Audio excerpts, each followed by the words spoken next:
સૌને મારા નમસ્કાર. ડોક્ટર રમેશ કાલિયા યુટ્યુબ ચેનલમાં આપ સૌનું હાર્દિક સ્વાગત કરું છું.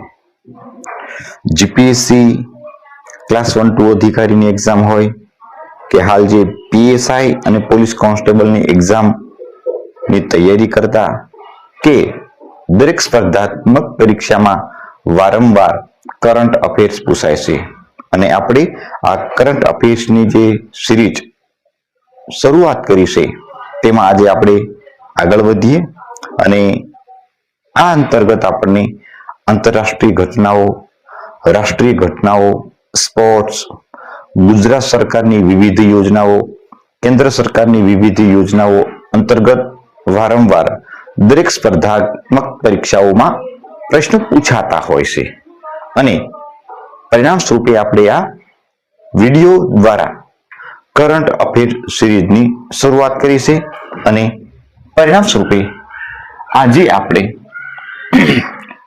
કરંટ અફેર ઓક્ટોબર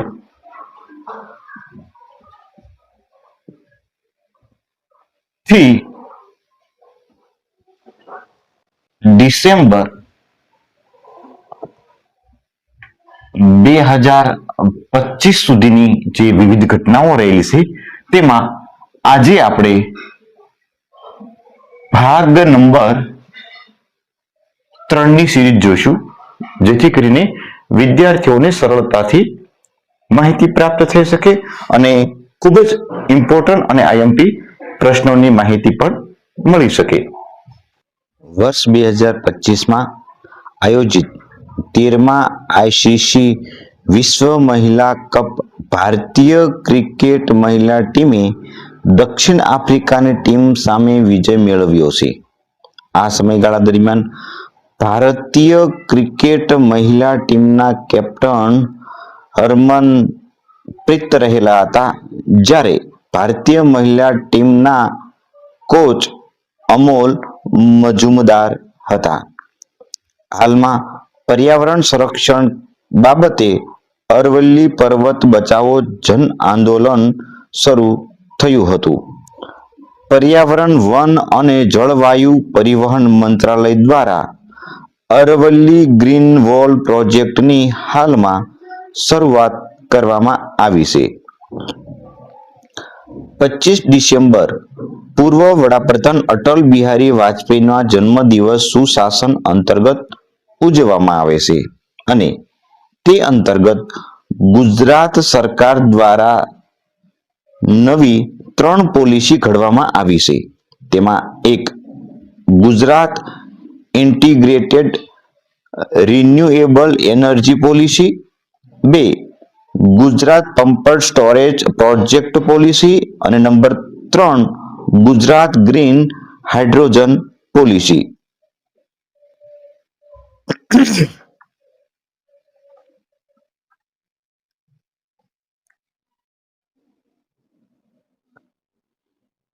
NTCA એટલે કે નેશનલ ટાઈગર કન્ઝર્વેશન ઓથોરિટી દ્વારા ગુજરાત રાજ્યને વાઘની હાજરી ધરાવતું રાજ્ય એટલે કે ટાઈગર સ્ટેટ તરીકે દરજ્જો આપવામાં આવ્યો છે.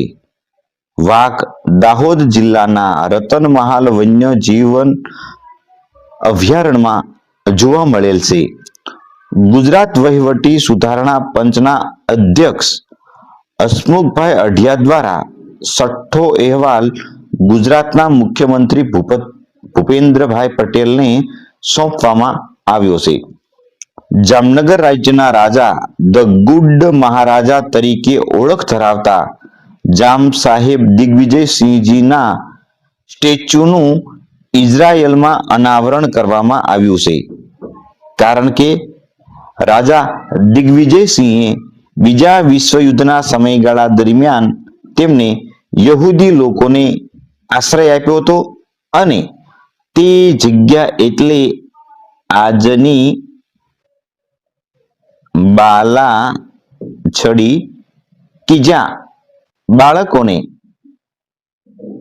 સૈનિક શિક્ષણ સ્કૂલ અંતર્ગત શિક્ષણ આપવામાં આવે છે. દર વર્ષે વડનગર ખાતે ઉજવાતા તાનારીરી મોછો 2025નો એવોર્ડ પ્રદીપ્ત ગાંગુલી અને સુરેશ તલવલકરને આપવામાં આવ્યો છે. નાબાર્ડ અને internet and mobile association of ઇન્ડિયાના સંયુક્ત ઉપક્રમે કેન્દ્રીય મંત્રી અમિત શાહની ઉપસ્થિતિમાં અર્થ સમિટ 2025નું આયોજન કરવામાં આવ્યું હતું. તેની theme empowering rural innovation for global change રાખવામાં આવ્યું હતું. ભારત સરકાર દ્વારા મનરેગાનું નામ બદલી વીબીજી રામજી એટલે કે વિકસિત ભારત ગેરંટી ફોર રોજગાર એન્ડ આજીવિકા મિશન ગ્રામીણ રાખવામાં આવ્યું છે. તે અંતર્ગત લોકોને 100 દિવસના બદલે હવે 125 દિવસ કામ કે રોજગારી આપવામાં આવશે. તેમાં 40% ખર્ચ રાજ્ય સરકાર અને 60% ખર્ચ કેન્દ્ર સરકાર ઉઠાવશે, જ્યારે પૂર્વોત્તર રાજ્યોમાં 90% કેન્દ્ર સરકાર અને 10% રાજ્ય સરકાર ખર્ચ ઉઠાવશે. પ્રધાનમંત્રી કાર્યાલય એટલે કે પીએમઓ નું નામ બદલી સેવા તીર્થ રાખવામાં આવ્યું છે.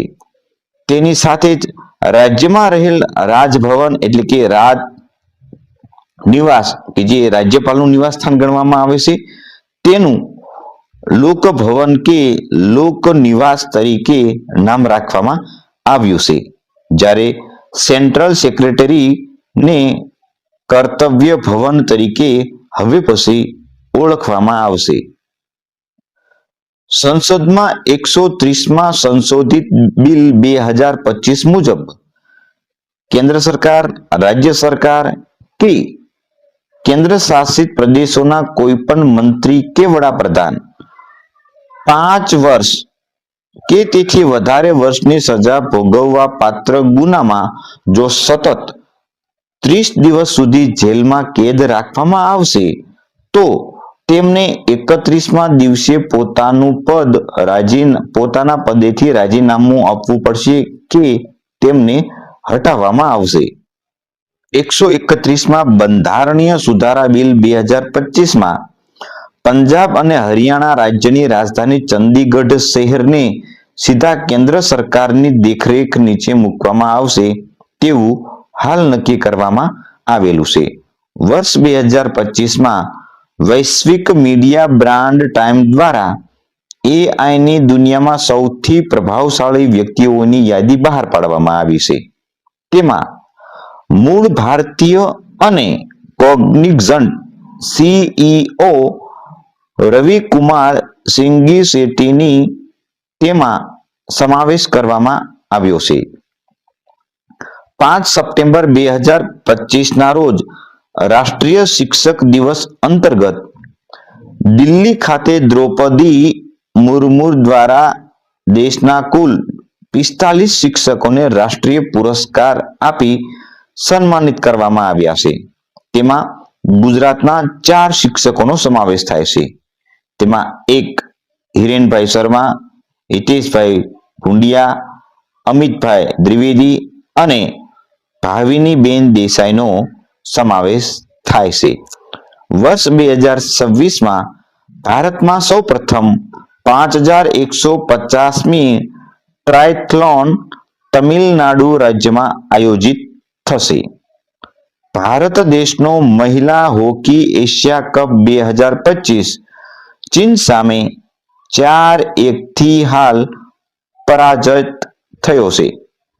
વર્ષ 2025માં ભૂતાન ખાતે આયોજિત SAFF એટલે કે south Asian football federation Bharat દેશે ભૂતાનને પરાજિત કરી મહિલા ફૂટબોલ ચેમ્પિયનશિપ જીતી લીધી છે.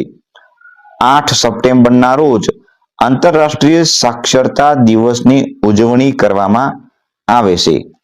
હિમાચલ પ્રદેશને ભારતનું ચોથું પૂર્ણ સાક્ષર રાજ્ય તરીકે હાલ જાહેર કરવામાં આવ્યું છે. કેન્દ્રીય નાણામંત્રી નિર્મલા સીતારમણે GSTAT એટલે કે goods and service tax appellate ટ્રિબ્યુનલની શરૂઆત કરાવી છે. તેમાં નાગરિક દેવો ભવ સિદ્ધાંત ઉપર આગળ વધી one nation one forum for fairness and સર્ટેનિટીક્સ તરીકે વિખ્યાત થયું છે. કેન્દ્રીય શિક્ષણ મંત્રી ધર્મેન્દ્ર પ્રધાન હાલ વિદેશમાં દુબઈ ખાતે IIM અમદાવાદનું પ્રથમ સેન્ટર ઉદ્ઘાટિત કર્યું છે. ભારતના ઉપરાષ્ટ્રપતિ જગદીપ ધનખડે રાજીનામું આપતા મહારાષ્ટ્રના રાજ્યપાલ તરીકે કાર્યરત CP રાધાકૃષ્ણએ 15મા ઉપરાષ્ટ્ર પ્રમુખ તરીકે તેમણે શપથ લીધા છે. તેઓ મૂળ તમિલનાડુ રાજ્યના નિવાસી છે. નેપાળના પ્રથમ મહિલા વડાપ્રધાન તરીકે હાલ સુશીલા કાર્કીએ શપથ લીધા છે. દિલ્હી ખાતે જ્ઞાન ભારતમ આંતરરાષ્ટ્રીય સંમેલનનું હાલમાં આયોજન કરવામાં આવ્યું હતું.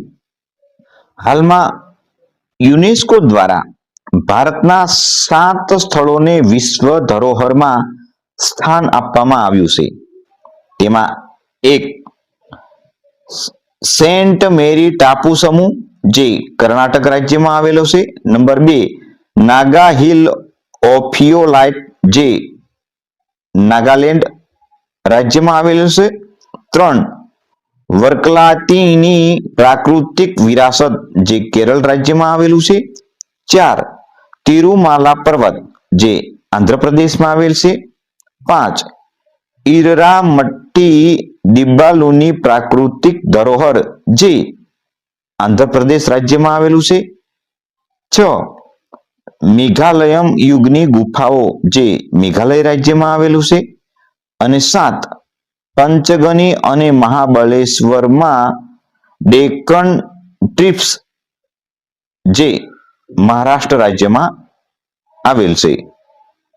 હાલમાં ભારતના વડાપ્રધાન નરેન્દ્ર મોદી દ્વારા ભાવનગરમાં સમુદ્ર સે સમૃદ્ધિની થીમ અંતર્ગત કાર્યક્રમમાં ભાગ લઈ વિશ્વના પ્રથમ complex natural gas terminal brownfield પોર્ટનું ખાતમુહૂર્ત કર્યું છે. અને વડાપ્રધાન નરેન્દ્ર મોદી કચ્છના સફેદ રણના ઘોરડો ગામને પૂર્ણ સૌર ઉર્જાથી સંચાલિત તરીકે જાહેર કર્યું છે.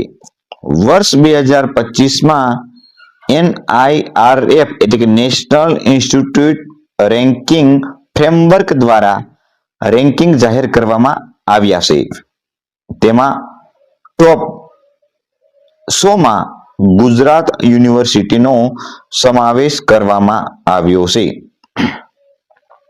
હાલમાં વડાપ્રધાન નરેન્દ્ર મોદી દ્વારા પ્રધાનમંત્રી માતૃ વંદના યોજના અંતર્ગત સ્વસ્થ નારી સશક્ત પરિવાર અભિયાનની શરૂઆત કરવામાં આવી છે. તે દિવસે સુમન સખી ચોકલેટ લોન્ચ કરવામાં આવી હતી. ગ્લોબલ ઇનોવેશન ઇન્ડેક્સ 2025માં પ્રથમ ક્રમે સ્વિટ્ઝરલેન્ડ નો સમાવેશ કરવામાં આવ્યો છે, જ્યારે ભારત દેશને 38મો ક્રમ પ્રાપ્ત થયો છે.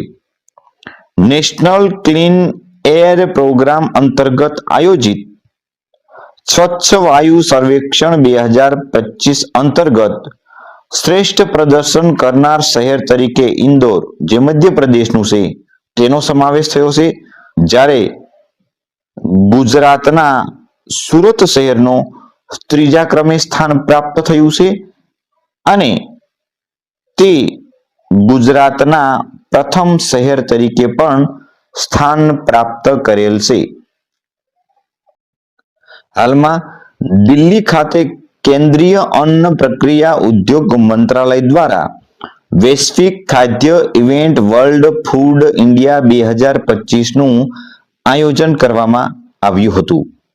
ભારતમાં આવેલ રામસર સ્થળોમાં ગોકુળ જળાશય જે બિહાર રાજ્યમાં આવેલું છે અને ઉદયપુર સરોવર તે પણ બિહાર રાજ્યમાં આવેલું છે, તેનો આર્દ્ર ભૂમિ એટલે કે ભેજવાળી ભૂમિમાં સમાવેશ થતા ભારતની રામસર સ્થળોની કુલ સંખ્યા 93 થઈ છે.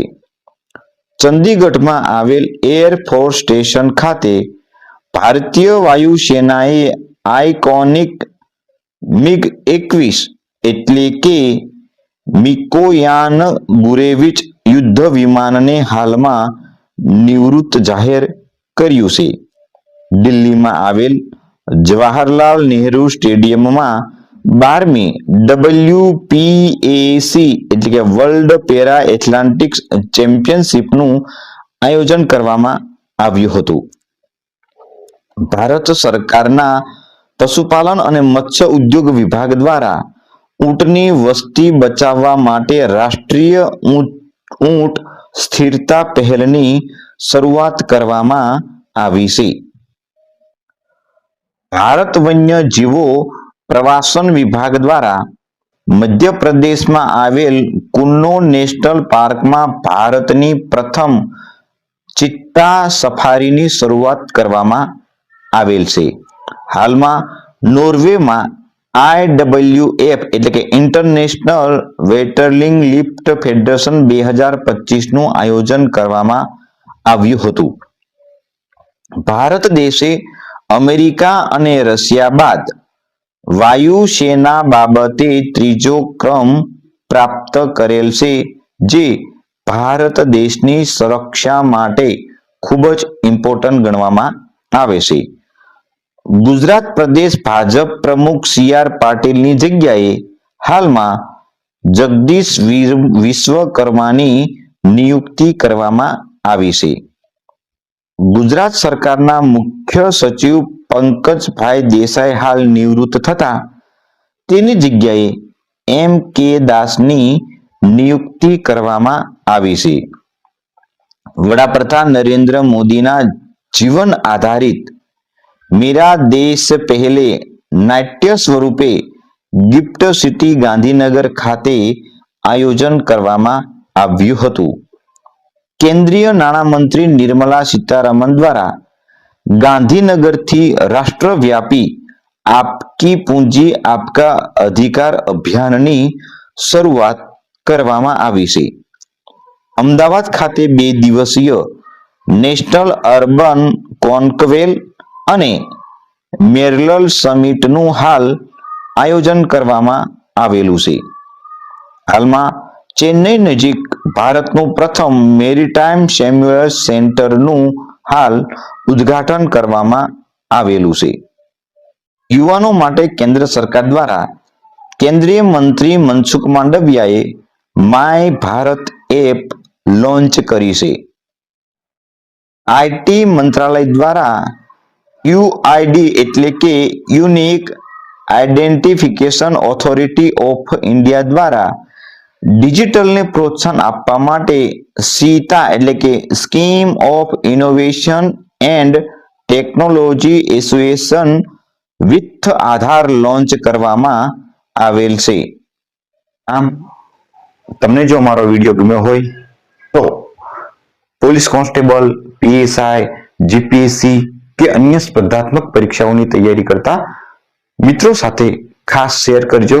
અને જો તમને અમારો આ વિડીયો ગમ્યો હોય તો લાઈક આપો, શેર કરો અને અમારી આ ચેનલને સબસ્ક્રાઇબ કરો. Thank you so much.